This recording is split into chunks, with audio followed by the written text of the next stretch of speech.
একটি বালতি নিয়ে আসেন, ওনাকে একটু ধুয়ে ভালো কাপড় ফেলতাম যান। বিসমিল্লাহির রহমানির রহিম। আসসালামু আলাইকুম।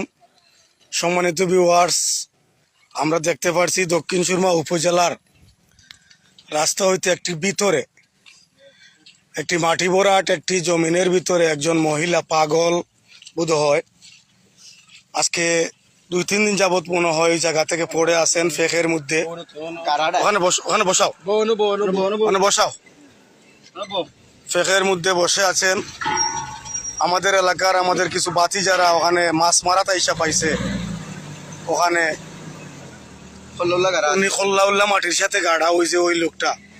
যদি কারো পরিচিত হয়, আমরা এখন ওনাকে একটু গোসল পানি দিয়ে গোসল করাবো। তার পরবর্তীতে যদি কারো পরিচিত হয়, কারো মা ভাই বোন হয়ে থাকে, দয়া করে একটু আমাদের ওই ভিডিওটা ফলো দেবেন।